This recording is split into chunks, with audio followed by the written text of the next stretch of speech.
कोयटा में गैरत के नाम पर दोहरे कत्ल का एक और वाकया पेश आया है। मर्द और खातून को कत्ल कर दिया गया।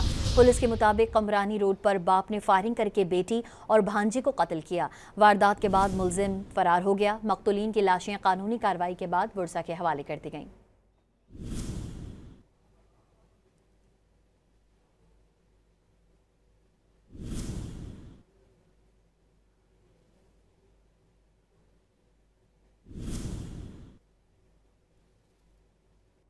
कोयटा में गैरत के नाम पर दोहरे कत्ल का एक और वाकया पेश आया है। मर्द और खातून को कत्ल कर दिया गया।